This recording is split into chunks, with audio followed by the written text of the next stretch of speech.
Fahasalamana kosa ny voalohan'ny volana Desambra no anamariana ny andro raisam-pirenena natokana ho an'ny ady amin'ny tsy mikaretina VIH sida. Tamin'ity andro androany ity dia nanao tombanezaka momba ny zany teny anivon'ny tranobe ny firenena mikambana ireo tompona andraikitra avy eo anivon'ny CNLS eo ihany koa ny taleny ny sida eto Madagasikara. Ny fanafonana ny fiparihan'ny tsy mikaretina sida amin'ny taona 2024 izay ny tanjona napetraky ny firenena mikambana miady amin'ity tsy mikaretina ity manomboka izao. Izay no afatra napetraky ny lehibe ny ONU sida ao anatin'ny fankalazana ny andro iraisam-pirenena edina amin'ny tsy mikaretina sida toy izao fanao isan-taona amin'ny voalohan'ny volana Desambra izao. Nandritra ny tombanezaka napetraka androany teny amin'ny tranobe ny firenena mikambana teny amin'ny Galaxy Andraharo dia verina tratra 20 tapitrisa ireo olona voaaro tsy ho tratran'ny tsy mikaretina sida amin'ny taona 2024. Raha ho an'i Madagasikara manokana dia anisan'ny mbola olana lehibe ny tsy fahafantarany tsirairay raha toa ka mitondra ny tsy mikaretina izy na tsia ka antony tokony hanaovana ny fitiliana. Hatreto aloha dia mbola aotra faingo 400 ny mponina no heverina fa mitondra izany tsy mikaretina izany.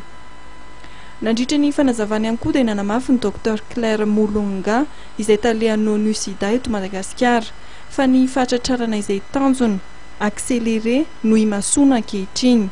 Ny fametrahana an'izay dia ny fametrahana amin'ny paikady sy 100 ny olona mitondra ny tsy mikaretina VIH ahafantatra ny fitondran'izany sy 100 ny olona ahafantatra ny tsy mikaretina ary mahazo fitsaboana ara-dalàna ary ny 100 ny olona izay tsaboana dia tsy ahitana taratra be loatra ny tsy mikaretina ao anaty vatany.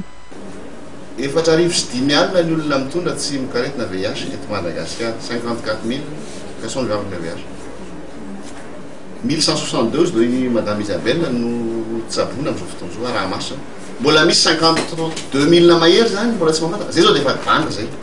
Paikady itonana zany dia ahoana ny afara mampirisika ny olona anao fitiliana ka ahafantarana hoe iza daholo ny olona mitondra ny tsy mikaretina. Tady io tsara fa ny olona mitondra ny tsy mikaretina rehefa voatsabo ara-dalàna mahazo traitement ara-dalàna ka manaraka araka tsaka ny sendavan'ny traitement dia tonga amin'le teny Dr Claire hoe 90% d'indétectabilité zany hoe midina ambany dia ambany ny tahan'ny virus ao amin'ny vatany tsy mamindra intsony izy. Noho izany ihany koa dia heverina ho 10 hetsy amin'ny taona 2024 ary 2 hetsy amin'ny taona 2024 ny olona hifindran'izany tsy mikaretina VIH izany.